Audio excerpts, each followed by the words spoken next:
Welcome everybody to a brand new episode of Fairy Faithful Podcast. I'm Brandon Franyu, and joined by me is our special guest tonight, Raj from our SF 49ers. How we doing, man? I'm good, man. Niners won, so I'm in good spirits, but could have been a little bit less stressful, but I'm good. Good, man. And right now we got our co-host Christian Dyer in the house. How we doing, buddy? I'm good, man. Good, Had a good, good good. week. Doing good, man. Like Raj said, we got the dub yesterday in ugly fashion, but it's still a dub. But you know what? Let's get right into it, fellas. Raj, I'm gonna go to you first, buddy. Yesterday, the Niners pulled out a victory in the last 5 seconds on a field goal of all odds, with Jake Moody missing a lot of 3 field goals beforehand. But we won 23-20 against the Tampa Bay Buccaneers. How do you feel during the game, and how do you feel as Jake Moody were missing like points that we needed? Yeah, no, for sure. That's a good question. I think everybody, if you're a Niners fan, was pissed off. They're irritated. They're frustrated. Like you're sitting there going, like, okay, you're not getting it done in the red zone. You thought, Chris McCaffrey coming back would fix it all, but it takes some time, and so you need to score. No matter what, no matter who you're playing, you got to score anything, field goals, touchdowns. When you start missing those, it's like, oh no. And the 49ers have lost a lot of games because of missed opportunities, especially in special teams. And it was like, oh man, I felt this game was like slipping away. I was like, there's no way. There's no way. Off the bye week, Chris McCaffrey's back. Ricky Pearsall scored a touchdown. And I'm just like, there's literally no way they're going to lose this game. And then miss field goal. And then, of course, the other team's going to take all those opportunities and they're going to eventually score points. So it was scary.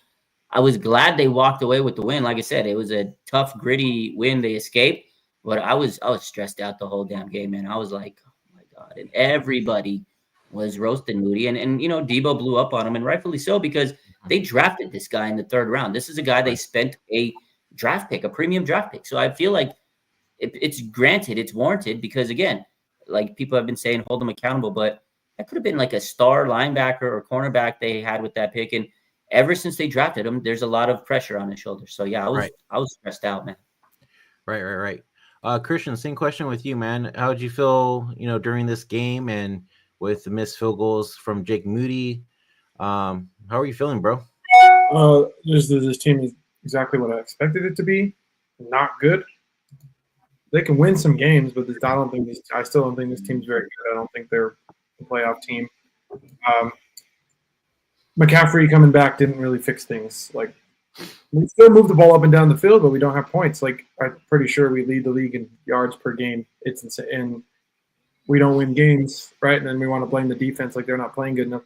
Defense has been great. I mean, if we put up some dang points, we wouldn't be crying about, having late game comebacks. It's because we're not putting up any points on offense. And then the defense eventually cracks because they're on the field a lot. Or, we're just not we're kicking field goals, which isn't enough, or we're missing field goals, which is obviously going to hurt. But we have to score touchdowns. And until they've fixed the red zone issues, I'm not sure, what to think of this team. If they fix the red zone issues, maybe all of a sudden we look like a better team. But special teams is a mess. It looks not well coached at times. I mean, it looks kind of like a shit show. So for me, it was kind of like, well, I can do nothing but laugh. We got to win, sweet. Let's just, I just take a game at a time, see how it goes. But I have no expectations, so I'm not watching the game and getting angry. I'm just like, oh, well, that's what happens. I didn't even get angry at the missed field goals. I was like, oh, okay. No, I totally get where your head's at, man. Not crazy like flipping out on Moody because he coming back from injury on his kicking foot, and think because of that things might not be right. He'll probably figure it out. If it looks like he's still going to be on the team. So he had a bad game. I doubt he'll do that again, but we'll see. Yeah, no, I totally agree. And for those of you that are watching over on X, please go over to youtube.com/FairyFaithful Podcast 49 so we can see your chat in the chat box and everything, because I don't know why, but we still can't see you in the chat if you're chatting with us on X. Moving on. Yeah, just like you said, Christian, we thought that things were going to change with Christian McCaffrey coming back, especially against or not against, but in the red zone, and nothing changed. So we also thought that Kyle was going to ease Christian in at least for a little bit, but he used them like he did last year. Raj, I mean, he did. Hold on, he did kind of ease him in though at times because sometimes he came out while we were in the red zone and we could have used him, and it kind of hurt us. There was times where you're like, oh well, it'd be nice for him to be in, but he was coming out on certain times. So he was not only he was getting the full workload. Like I know it seems like a lot, but he definitely missed important plays. Right. All right, go ahead. Raj, I want to get your thoughts on Kyle using Christian McCaffrey yesterday. Christian did say he did come out in a couple plays and everything, but it did seem like he did use them a lot, and I feel like his stats kind of showed it in a way. What were your thoughts on that? Yeah, a couple things, and I agree. Like he said, they did take him out at times, and especially in the red zone, there's a few times I'm like, okay, if you're going to use him this much, use him in the red zone. You know what I mean? Right. So I think he played 85% of the snaps, so it's still pretty high coming off of a big injury where he hadn't played all year. I definitely was a little surprised because we thought Mason and Garendo were going to play, but in the morning there was a couple reports. Schefter and Mike Garofalo said that he's going to get a full workload, and I was like, okay, I guess so. I mean, Christian's the type of guy where he doesn't want to get out of the game. Like it's also up to him. And he's the type of guy, like he's in, he's going to play. He's not going to not be in the game if he's not going to get the ball a lot, and you could tell he was pissed off sometimes. You could like read his body language on the sidelines. He's like, this game. So I think it's going to increase, but I definitely would have liked to see a few more carries from Mason and Garendo because they've proven themselves over the year. But, it's hard to not give the ball to Christian. He is a special player. There was times where he lined up at receiver, and when he went out for a couple routes, it opened up space for Jennings and stuff. But yeah, 100%, we can't blow the load on the first game. If he would have got hurt on that first game, we were like, what the hell? So definitely think they need to mix in some more carries for those other running backs. But yeah, the red zone, I think Kyle's still trying to figure it out because now he all of a sudden gets Christian McCaffrey back, but he was so used to not having him this year. Now he's got to figure out how he's going to utilize him. He's still tinkering with it, but red zone, man, if they can't figure it out this season, it's going to be the death of them. Maybe stop giving jet sweeps to Debo's slow ass and use Cowing when he's like 5 times as fast. That might or Ricky. Yeah, dude. I mean, like you see Debo and like there's a hole, but by the time he gets over there, it's closed. Like, let's not do that with Debo, maybe. Yeah, I agree totally. And we did see Debo in the backfield a couple times, and I'm like, why are we not putting Mason or Garendo back there? I mean, they've proven themselves multiple times, and especially Garendo has the speed as well. So finding those holes and basically going off, man, that's what we need back there, right? Not Debo Samuel still, dude. We have more than just Christian McCaffrey back there now. Jordan Mason has proven himself. Isaac Garendo has proven himself to go off. Why do we continue to use Debo in the backfield? Yeah, it's kind of crazy. And I mean, I get it. The year they used him a lot when he was wide back, they didn't really have running backs. There was a lot of injuries. But this year, as you said, they got a lot of guys. And I think sometimes Kyle tries to do it to like throw people off and set up other plays. But they know if Debo's getting the ball in the backfield, it's not really going anywhere. So use Garendo, use Mason, man. It's a little irritating not seeing them getting the ball. Right.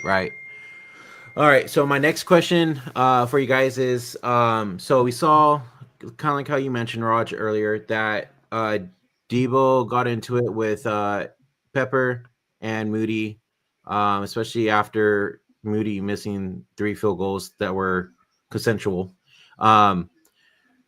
People are speculating that, the team's chemistry is starting to fall apart. How do you look at it from the outside, and are you worried after seeing that yesterday on the sidelines that the chemistry is starting to break?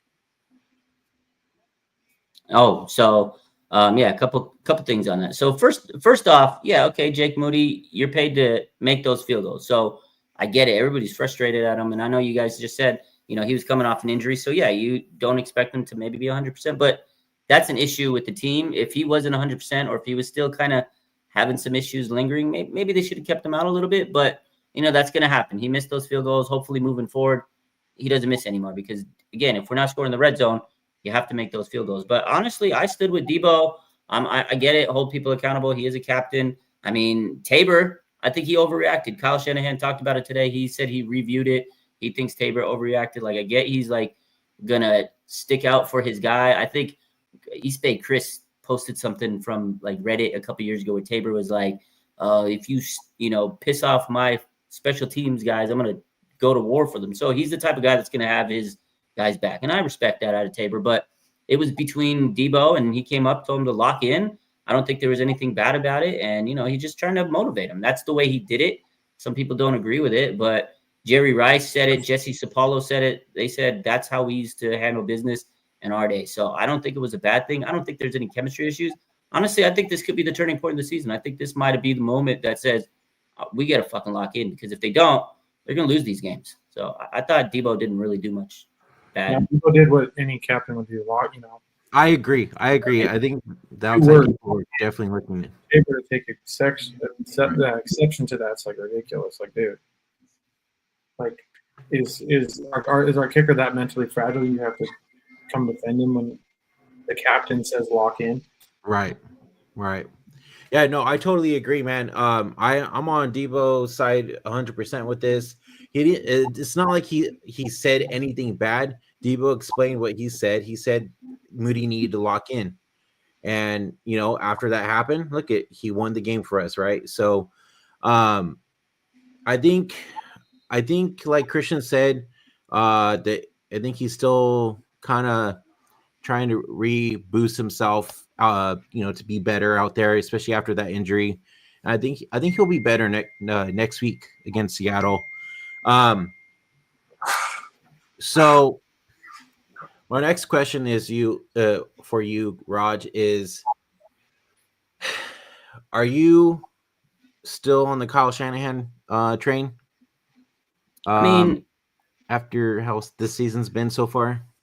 It's been tough, but the thing with Kyle is he starts slow, they turn it around, and then they get to an NFC Championship, and then they break our hearts. Like, that's just Kyle Shanahan for you. I mean, I'm not like out on him. I don't hate the guy. I mean, definitely He could be better. There's some things that I sit there and we all question. Like, certain times you're like, why are you passing on this down, or where are you running? Like the usage of CMC, right? We can question him, but my thing is, you get rid of him now. Who are you going to replace him with? I mean, people would hire him immediately. I think it's one of those things. If they crash out the rest of the season and just don't win, you're going to have to reevaluate things. And if they get to a Super Bowl again or NFC Championship and they fall apart again, I mean, you definitely have to look at things and see the big picture. Is he going to be the guy that can get it done for you? But I know a lot of teams would like Kyle, would love him.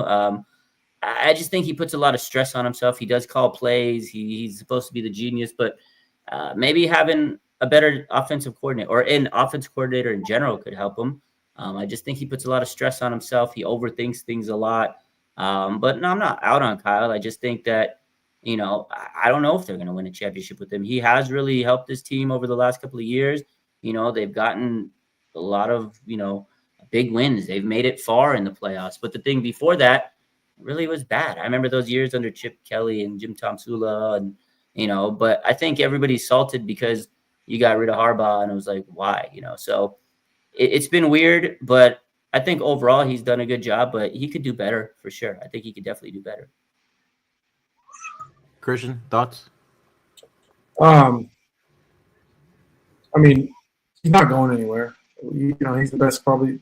There's times I'm out on him. It's just, I know like a lot of it is emotion and I get it. And that's so like I get upset when things are going, but like at times I think he is calling really good plays and guys are open, but we're not executing, whether it's Purdy not seeing him, dropping the ball, or if the pass rush is pulling Purdy out of the pocket and he's not able to get through his reads. I think a lot of our problems do seem to stem with the offensive line. So yeah, I think it's that, and I think it's definitely play calling in the red zone could be better. I think I think he's lost kind of some of his creativity, and that's what kind of bugs me and it's frustrating. Is like we have the players, he could be more creative. We have these guys with speed and stuff, and it's like, well, start doing it. Start doing these different things. Like, where's that like crazy awesome play caller we saw, especially from 2019, where things were just all over the place? open up runs because of that. Like, even when we were running the ball against Tampa, everything just seemed so kind of like mediocre and basic. I'm like, where's the other stuff? Like, let's see that. I don't know. He seems like he's on autopilot this season. It's weird. We have enough talent to make a run in the playoffs. The team doesn't seem as good as the talent actually is right now. And maybe if you fix the red zone problems, that changes the whole aspect of this team because you're leading the league in yards per game, something like that, by like 90 yards a game. So obviously we can move the ball, we're just not scoring. And if they can figure that out, then maybe this team looks completely different. Because the defense plays good enough to win most of these games. Right. Yes, sometimes they have some lapses, but they do most of the time play good enough to win. So,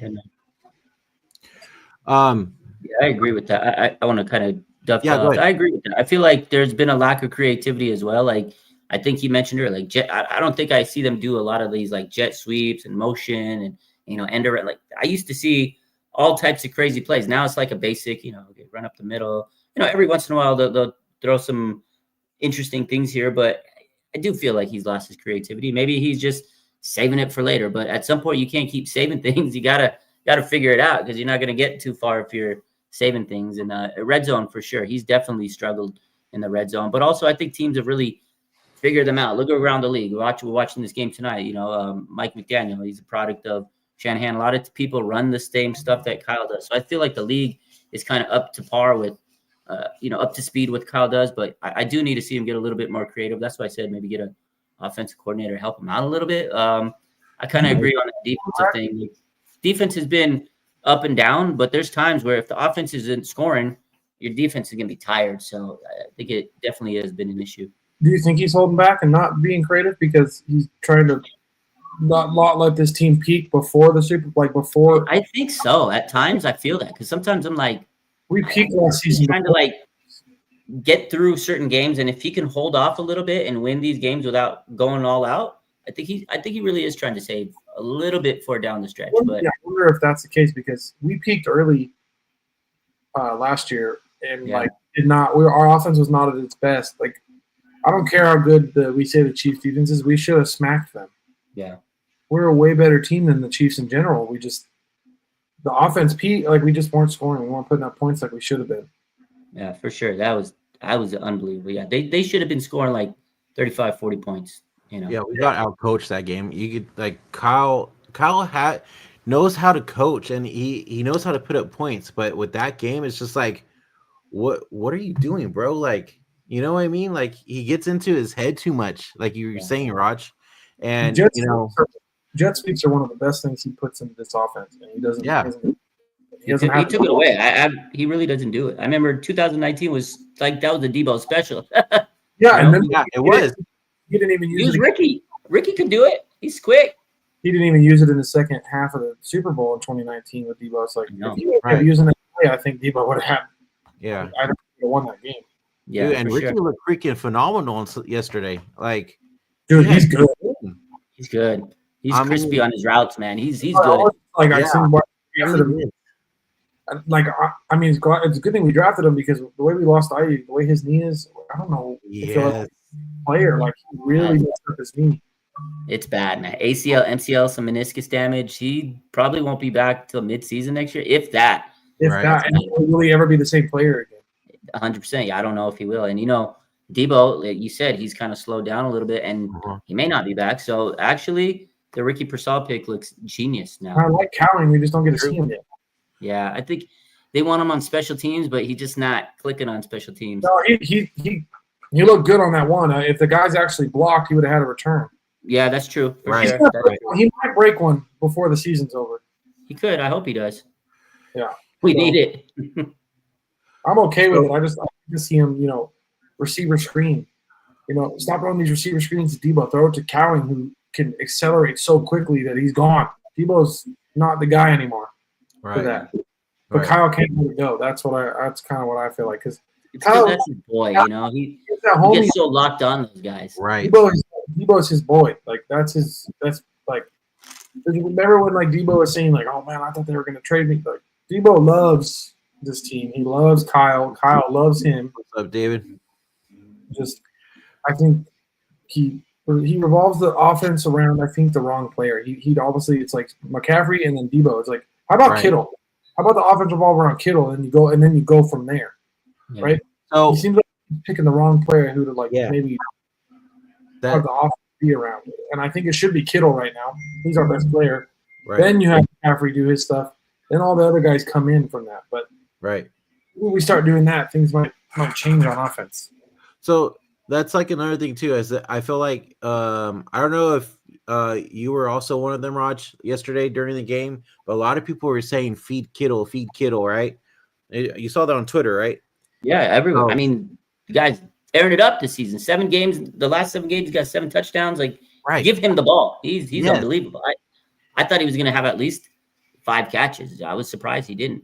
Yeah, and then he had that one phenomenal freaking play in the corner of the end zone. Like, wow. He's so good. Like, the guy's incredible. Like, you just need to draw more plays from him. I agree with you. Like, Debo a couple years ago, you could build the offense around him, but he's not that primary target. He's still good, but you can build it around Kittle, build it around CMC, and then as a secondary complement player, then you can mix in Debo here and there. But if he's like your first target, your first read, you're going to screw yourself because that's what George Kittle, he's such a mismatch. I don't care if he's older. This guy still cannot be locked up by any linebacker. That the play action bootleg where Kittle came off the line and he took it for a short catch and took it for a huge gain. I'm like, dude, get him the ball. Just get him the ball. Design the offense around him and go from there. Yeah. That play was I was like that right when I saw that, I was like, you just need to feed this man because look what he just did. He took like a 4 or 5 yard play and he ran it up. He broke like 3 ankles. I was like, oh, man. It seems like sometimes Kyle outthinks himself and doesn't realize which player should be the main focus. Like I think if Ayuk was the main focus in the Super Bowl, it's not even close. I mean, he was cooking those freaking corners. I mean, he was cooking all the time. Like if he's not Purdy's first read, the pass rush gets to him. So it's like, have Ayuk be your first read every time and get him the fucking ball. Yeah. Throwing it to Debo and having him be your first freaking read. Yeah, I agree. I agree. So since we are talking about the offense still, I kind of want to go back on the red zone area. And so we thought that it was going to be better with CMC back, right? I don't know how it's going to be next week, but what do you think the problem is once they get into the red zone, Raj? Like, why can they not get in to the end zone? I think it's a couple things. I think this week was a little different, but before when CMC wasn't there, I think teams knew, okay, you give it to CMC, he's not really a threat. Jordan Mason, he wasn't like a threat to break anything big. And I think teams would stack the box, right? So then there's a lot of pressure coming up front from defensive linemen. But I just think also Kyle's overthinking things. Like we said, he's not creative enough. He's just trying to do basic little plays. And I just don't think the possessions he's utilizing in the red zone are creative enough. And also, I think teams are playing man on the 49ers a lot more. And like we mentioned, Debo is having a hard time kind of separating against man coverage. And I just think that's been an issue. And they're not dialing up Kittle. If I'm Kyle Shanahan, I'm looking for George Kittle on probably every route in the red zone. And then also Jennings was hurt for a little bit. I think that kind of changed up how they were going to run their offense in the red zone. So those factors with Kyle just not being as creative right now. And I think that was the key. And then before CMC came back, I really think he just struggled, not just in the red zone, but overall in offense on how to run the flow of his offense. But now CMC's back. I know we wanted him to go crazy in the red zone, but I think it's going to get better. I think once he kind of integrates him a little bit more into the offense, we're going to see this red zone pick up. But yeah, I think a lot of those issues were what was going on. Right. What's nice is I don't have any expectations for the rest of the season, so whatever happens, happens. There we go. That's the one way to do it. Games, just like it is what it is. Yeah, so that's nice. I like it. So we know how Christian feels about basically how the season goes. Raj, how are you feeling after a 5-4 start? I mean, I'm still a little optimistic because the 49ers have started slow and they've put together a monster, second half almost every year. I think there was a stat I saw today. Since 2022, like 17-2 in the second half of the regular season 17-2 since 2022 in the regular season. So that's pretty good. But I think all those factors really depend on what we said. Can they fix the special teams? Can their run defense get better? Hopefully Dre Greenlaw comes back, because if Dre Greenlaw comes back, run defense is going to be night and day. And Brock Purdy continue to play at a high level? I think he can. We saw he's got his weapons back. If you really think about it, early season, a lot of injuries. CMC's back. Ricky's become an explosive weapon. Jawan Jennings, I love him at the X. I think they can win games. The schedule's tough though, and they have to stop letting teams hang around. Bottom line, if you're going to let these teams hang around, you're not going to be a serious team. And that to me is the only issue I see, is if this special teams continues to piss out games, and they get bad field position, miss field goals, can't score in the red zone, it's going to be a tough second half of the season. But I see them figuring it out, because they always do somehow, some way. They do, no matter what. I'm always questioning, I don't know. And then boom, they prove me wrong. So some tough games, but there's a lot of winnable games coming up in the next few weeks. As long as they can win this NFC West, those are the key games. You win 10, 11 games, I think you can get into the playoffs. But it's not going to be easy, man. No, it's not, for sure.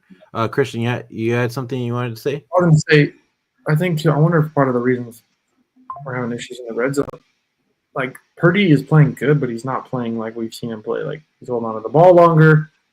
I don't know if he's not processing as quick. He's playing well, but he's not playing like the way he did the past 2 years. So it's like, is that kind of having an effect on the offense too? I kind of blame a lot on, like, the offensive line's not always the best, but I just wonder if he's seeing things differently, or just the receivers aren't open, or why he's holding the ball longer, and what's kind of going on with that. I know they've gotten rid of the play action as much, so maybe that's part of it too. Just like the play calling might be affecting why he's holding on to the ball longer and doing different things. He's still playing really well at times, but I think the way that we run the offense now, it takes him a little bit of time to get warmed up. Like, it takes more time for him to get warmed up now compared to like before. We could start hot, running the ball heavy, and then letting him throw off the play action on the first couple drives, and it would get him hot. But I just don't know what's up with that. Like, why does he look good at times, and then at times you're like, okay, what's going on? And then you're like, well, he's having a good season, but also it doesn't feel the same. Yeah. I don't really know how to explain it. No, I agree. I know Brock's kind of not had that elite year we were hoping for right now. He's played good. Like, the last game, game-winning drive, that was unbelievable. He was crazy on that last drive. But he's had his moments.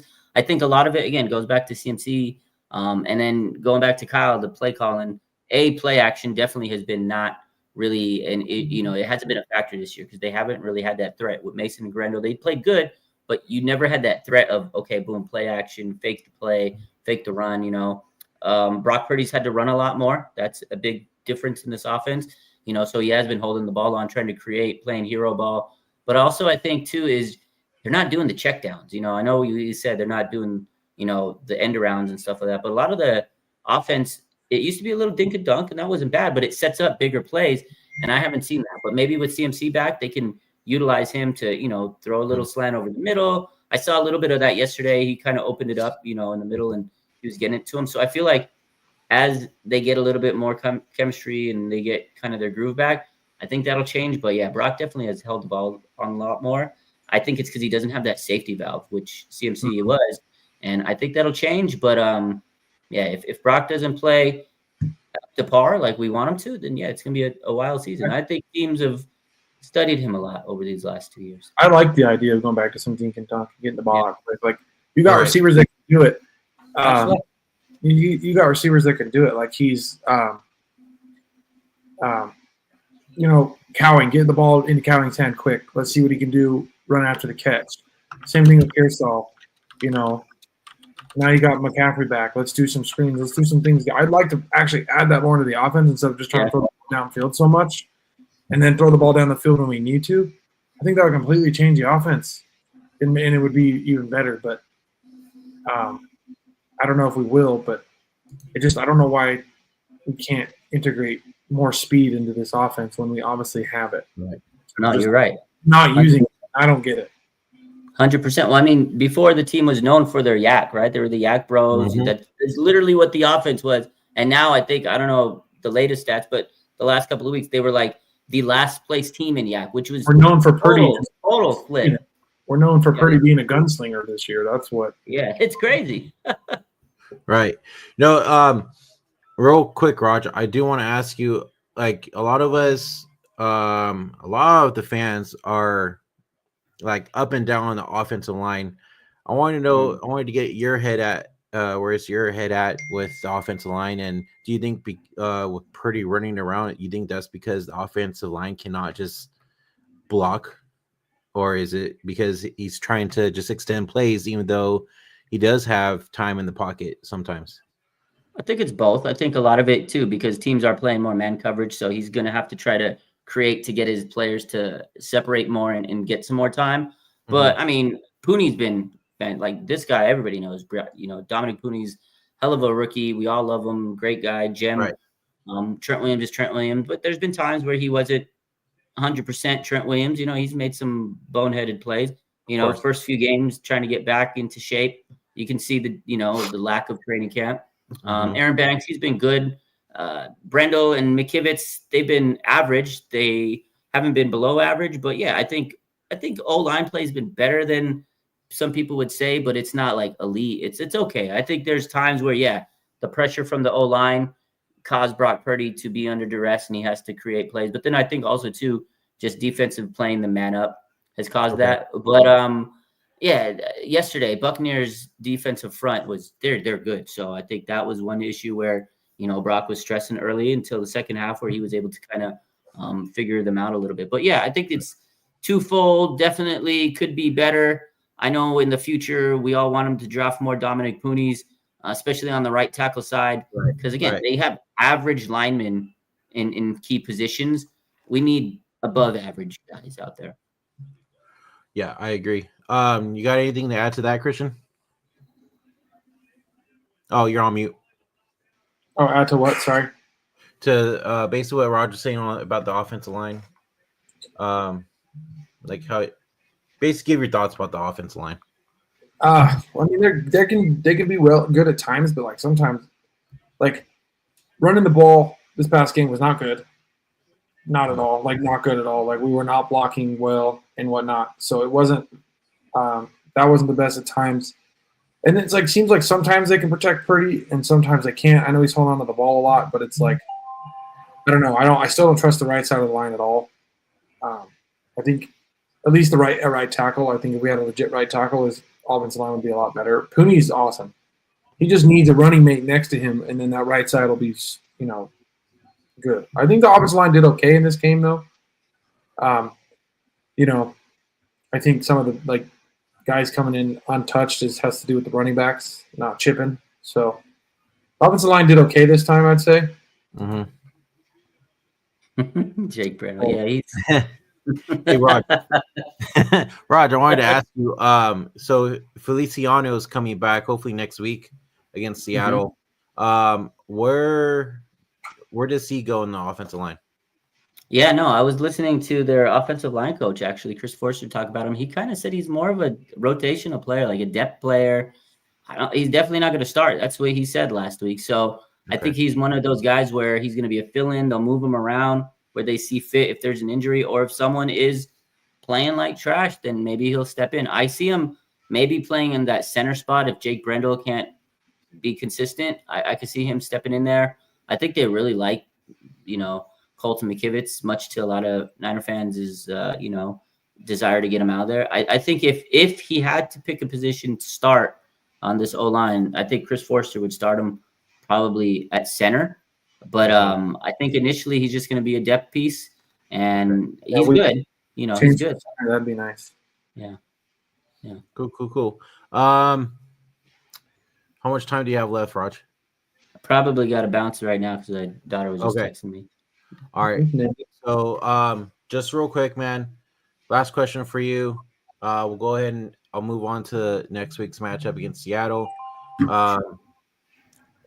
What do you got the score, and what do you think how the Niners play this coming up game? Okay. Score is always early right now to get a score update, but I think the Niners, they're 6.5-point favorite right now. Okay. Seahawks coming off a bye week.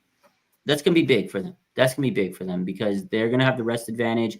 I'm not sure if DK is going to play. That right there will change a lot.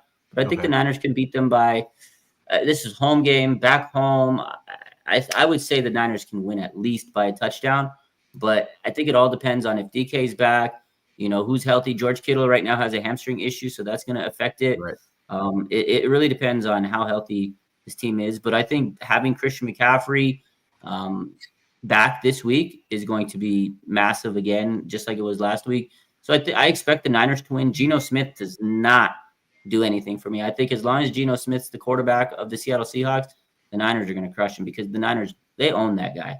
So as long as Geno's there, I see the Niners winning by at least a touchdown. But again, those factors can change depending on Kittle, depending on DK Metcalf. We'll see how the injury reports go this week. That'll be something I'll be keeping my eye on. Right.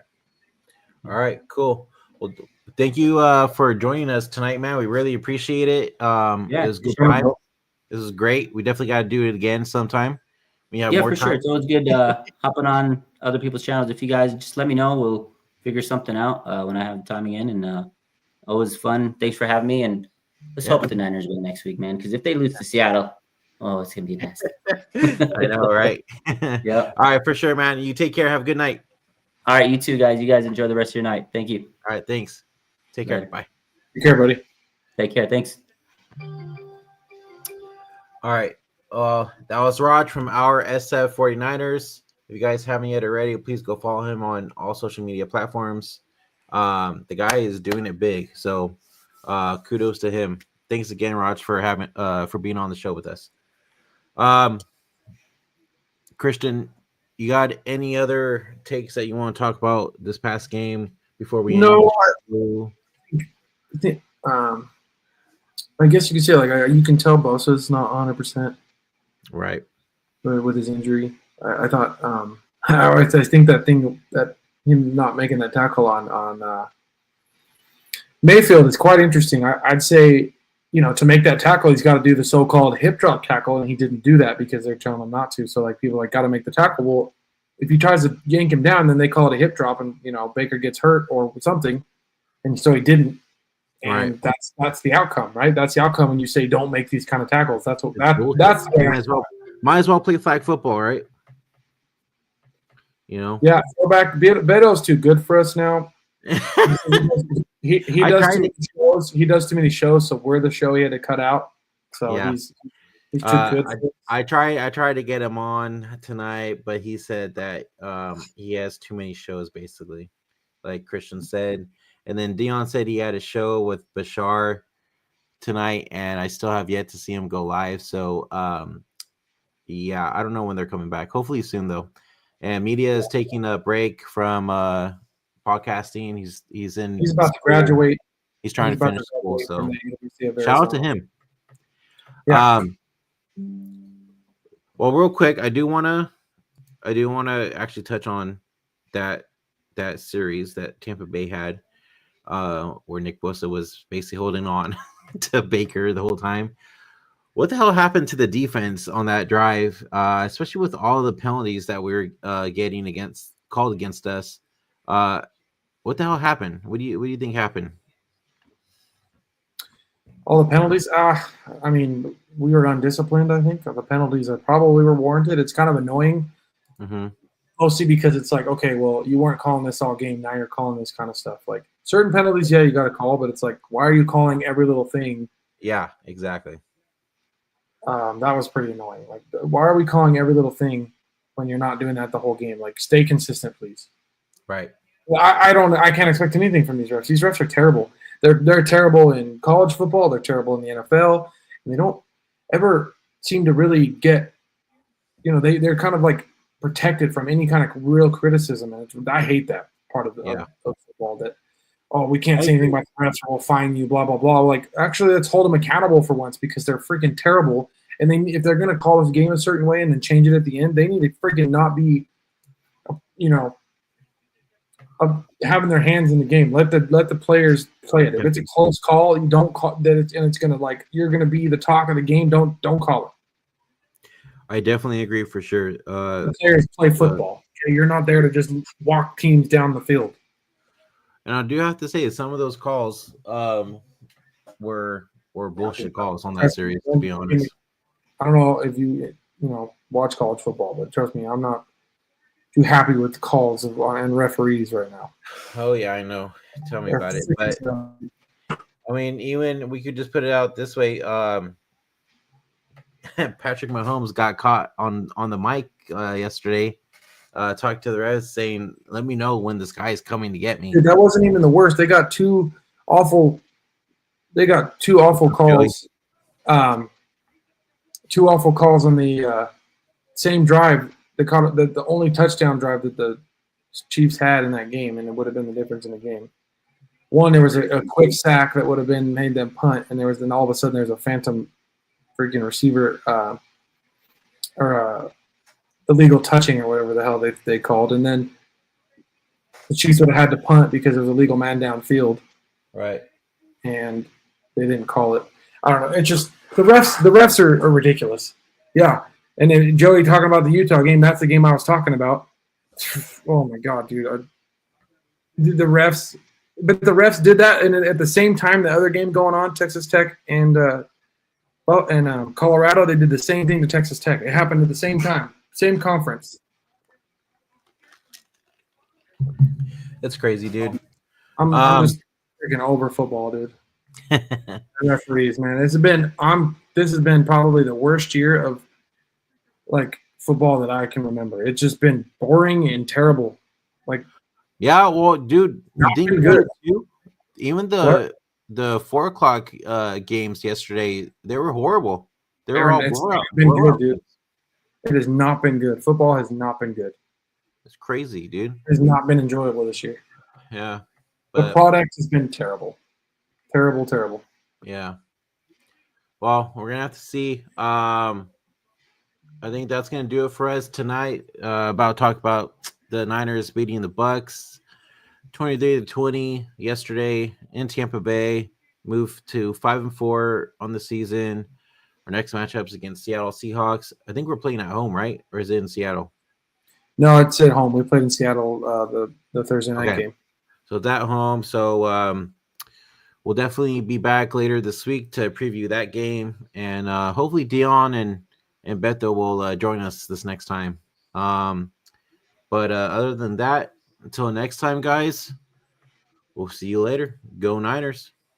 See ya. See ya.